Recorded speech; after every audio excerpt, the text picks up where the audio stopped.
le bruit circule dans nos veines. Dès qu'il y a un moment de blanc, de solitude, de silence, voilà, ça ne va pas. On a besoin d'allumer la télévision, de mettre de la musique, parce que le silence perturbe. Et non, il faut se réconcilier avec ça. Le silence et la solitude sont devenus des luxes. C'est un luxe d'avoir un moment de... Voilà, j'ai envie d'être seul. Je veux pas de bruit, je veux pas de télévision, je veux pas de musique, je veux être seul. Parce que je veux réfléchir, parce que j'ai besoin de penser, parce que j'ai besoin de m'élever, de m'éduquer intérieurement. C'est ce que fait le prophète ﷺ. C'est ce qu'il fait. Ah, il faut que je prenne du recul. Nous sommes prisonniers de notre actualité. Nous sommes prisonniers de l'agenda médiatico-politique. Et nous avons enfermé l'islam dans cet agenda. Nous avons enfermé l'islam dans certaines causes, sous le prisme de l'islamophobie, que sous le prisme du conflit israélo-palestinien. Alors je ne dis pas que ce sont des choses qu'il faut, non, mais on ne peut pas réduire l'islam à cela. L'islam, c'est au-delà de ça. Alors que nous avons besoin de recul, de penser les choses, réfléchir, s'élever, apporter un peu de sérénité à notre engagement, à notre foi, parce que là, on est en train de diffuser, on est en train de transmettre une foi tendue. Les musulmans aujourd'hui sont tendus. Ils vivent dans la tension intérieure. La foi, c'est de la tension. Ils sont sur la défensive. C'est là, la riposte, ils sont crispés. Alors que la foi, c'est de l'harmonie, c'est fluide. Ça doit couler. Voilà, ça va tout seul. On est tendu. Tu parles de paix, mais tu es tendu. Dans les minbars, dans les prêches. Dis l'islam, c'est la paix, il tape, il est tendu. C'est pas ça. Non, l'islam, c'est... Tu n'as pas besoin d'être... de toute cette excitation pour revendiquer ta foi. Pour revendiquer ta foi. Donc, adopter cette attitude du prophète ﷺ qui consiste à je prends du recul. Ne pas devenir des idolâtres de l'actualité. On prend du recul, on peut parler d'autres choses, on peut parler du sens de la vie, parler de l'homme, de la paix, parler des choses, des questions existentielles. C'est rare dans nos sujets de discussion. Les sujets de discussion, c'est toujours autour de... On se fait... voilà, chacun relaie une information. T'as vu ce qu'ils ont dit BFM TV, t'as vu ce qu'ils ont dit iTélé, etc. Voilà, c'est de l'actualité. De l'actualité en permanence. Alors je dis pas, attention, je dis pas qu'il faut vivre dans un monde de s'isoler, d'aller vivre dans une grotte. Mais à un moment donné, il faut savoir juste prendre de la hauteur, prendre du recul, pour avoir une vision juste. Et là, le prophète ﷺ médite, réfléchit, se pose des questions, parce qu'il regarde la Mecque, il regarde les Arabes de la Mecque, il voit que c'est cacophonique, ça ne tient pas la route, la vie n'a pas de sens, ils adorent des idoles. Il dit, mais ça ne peut pas être ça la vie. Alors lui, il cherchait quelque chose, mais en fait, c'est sa fitra qui parlait. Fitrat Allah allati fatara an-nas 'alayha, cette aspiration naturelle que Dieu a mis en l'homme. Il y avait cet appel du cœur, mais il cherchait des réponses. Et ces réponses, il a essayé de les trouver dans une espèce d'interaction avec l'univers, avec le cosmos, avec le livre déployé. Il essayait de comprendre. Il dit, mais chez les êtres humains, c'est la cacophonie. Mais quand j'observe l'univers, c'est l'harmonie. Il y a quelque chose qui ne va pas. Je regarde le ciel. L'alternance de la nuit et du jour, c'est la beauté, c'est la splendeur. Je regarde les hommes, c'est le désordre. Il y a quelque chose qui ne va pas. Donc il se questionne, il s'interroge. Jusqu'à ce que l'ange Jibril alayhi salam apparaisse dans la grotte. Et il le saisit violemment, au point de lui couper le souffle. En lui disant, vous connaissez ce verset, « Iqra, lis ». Et le prophète alayhi salam de lui répondre apeuré, mais je ne suis pas de ceux qui lisent. Ma ana biqari. Iqra, je ne sais pas lire. Iqra, ma aqra. Que dois-je lire? Iqra bismi rabbika alladhi khalaq. Khalaqa al-insana min alaq. Et là, Allah va l'arracher à la routine, au bruit de la Mecque, en revivifiant la lumière qui habitait son cœur et qui le poussait à s'interroger, qui le poussait à questionner la création. Voilà. Iqra, au nom de ton Seigneur, lis au nom de ton Seigneur. Jibril vient répondre à ces interrogations. Il y a un Dieu, ce Dieu qui t'a créé, qui est ton éducateur. Mais comment il l'interpelle? Il l'interpelle d'abord par Iqra. Lis. Un illettré, tu demandes de lire à un illettré. Mais ici, il ne s'agit pas uniquement d'une lecture livresque. Lis, c'est ouvre ton intelligence. C'est question de, là, il est question de lucidité intellectuelle, d'esprit critique. Quelqu'un qui a l'art de savoir interroger, l'art de savoir poser des questions. Très important. Ça veut dire qu'il fait de son prophète, Mohammed, non pas un consommateur de connaissances stériles, mais un être doué de perspicacité et de lucidité intellectuelle. Or, aujourd'hui, on est beaucoup dans l'érudition stérile. On aime bien l'érudition, le stockage de connaissances. Qala Allah wa qala al-Rasoul wa an, sahih. C'est du bavardage. Je vous jure que c'est du bavardage. Et on a enfermé l'islam dans un bavardage théologique, ce que j'appelle le théologisme infertile.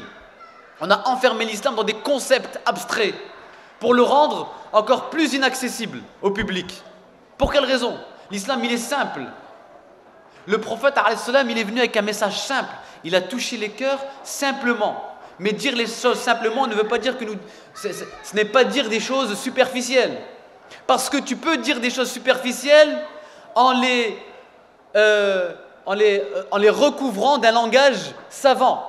Et tu as recours à un langage savant, académique, pour masquer des idées superficielles.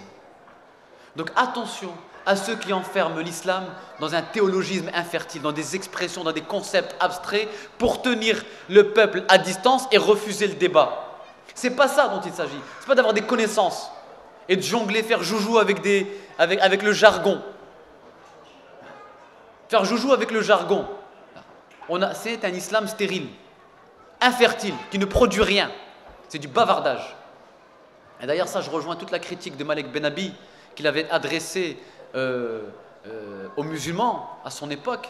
Il disait, mais qu'est-ce que c'est que ces nouveaux chouyours qui passent une demi-heure dans leurs interventions, dans leurs prêches, à réciter la chaîne de transmission des hadiths? Qu'est-ce que ça va m'apporter? Qu'est-ce que ça va m'apporter? Ça m'apporte quoi, moi? C'est stérile. C'est quoi? C'est pour m'impressionner.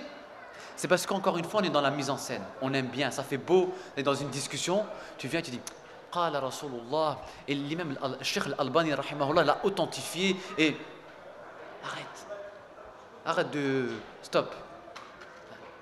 Encore une fois, c'est du verbiage. C'est pas ça. Ce qu'on cherche aujourd'hui, c'est de la substance intellectuelle, de la profondeur, de la pensée. On veut palper quelque chose. Mais faire du bruit, crier, dire Qala Allah, Qala Rasul, ça ne produit rien.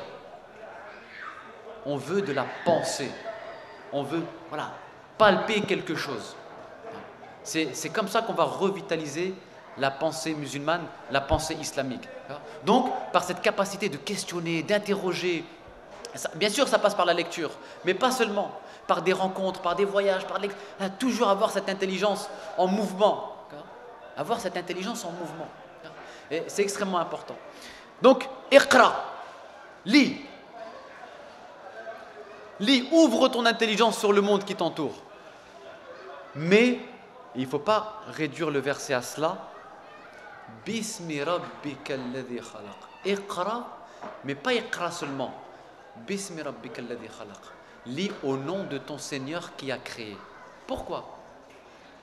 Parce que tout le malheur de l'Occident vient du fait qu'ils ont appliqué uniquement la première partie, Iqra. Mais ils ont oublié Bismi Rabbika alladhi khalaq.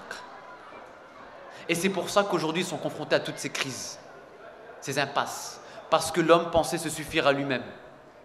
L'homme pensait se suffire à lui-même. Pas besoin de Dieu. Lis, mon intelligence, ma raison, elle suffit pour penser le monde.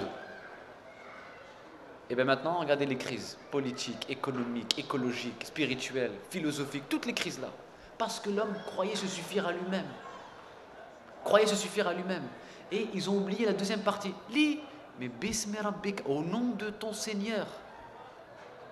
Toujours l'intelligence, mais dans la conscience de la présence divine. Tout le temps. Parce que Dieu va t'apporter un éclairage sur ce qui dépasse ton entendement.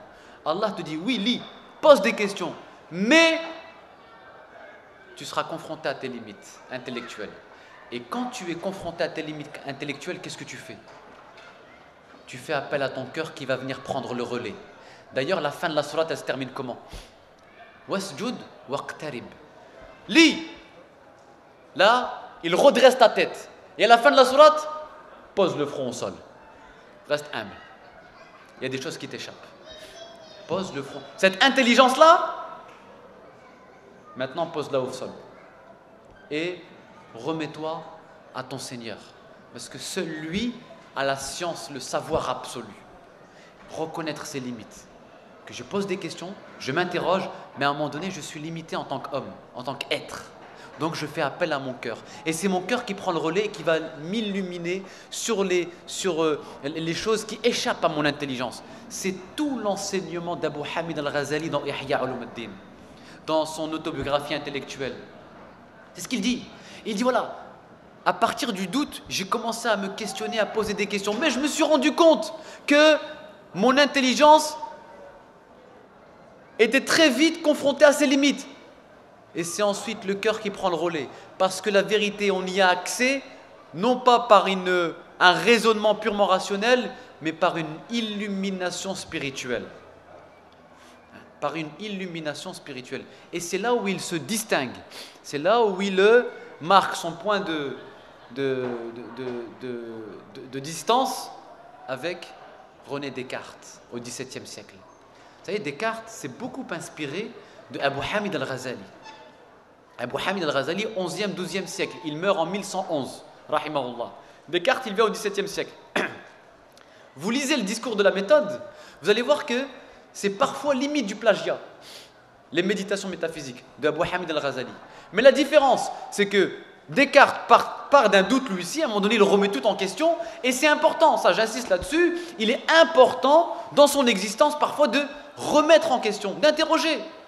Parce qu'il y a beaucoup d'êtres qui se sont fait des petites idées, des petites opinions sur lesquelles ils se sont installés confortablement. Et toute leur vie, ils vivent avec ces petites idées-là. Voilà, de la paresse intellectuelle. Or, le musulman doit constamment s'interroger, confronter ses opinions, confronter ses idées, pour garder encore une fois l'intelligence en mouvement. Mais le malheur aujourd'hui, c'est que nous avons nos petites idées et on fait toute notre vie avec, avec ce confort intellectuel. Nos petites opinions, voilà, et on ne change rien. Et quand quelqu'un vient bousculer, réinterroger, poser des questions, les réactions sont tout de suite vives et passionnées. Qu'est-ce qu'il raconte? Qu'est-ce qu'il dit? Parce que nous, on n'aime pas quand on nous arrache à notre confort intellectuel. C'est comme ça, moi, depuis que je suis petit, on m'a enseigné ça. Et toi, tu viens, tu me dis ça. Ben ça, c'est l'attitude du peuple polythéiste d'Ibrahim alayhi salam. Parce que quand Ibrahim il bouscule leurs valeurs, leurs opinions, qu'est-ce qu'ils répondent? Comment ça y est, Ibrahim? Nous, voilà ce que nous ont appris nos ancêtres, nos parents, nos grands-parents, et toi tu viens, tu nous enseignes une nouvelle chose. C'est l'attitude du peuple d'Ibrahim alayhi salam. Ben, il faut être prêt à accepter les nouvelles choses, une nouvelle façon de penser, une nouvelle façon d'interroger le monde. C'est comme ça qu'on évolue. C'est comme ça qu'on évolue. Donc Descartes, comme Abu Hamid al-Ghazali, rahimahullah, à un moment donné, il remet tout en cause. Il doute de tout. Et Descartes, il va loin. Il remet en cause sa propre existence à lui. Il dit, mais je ne sais même pas si j'existe.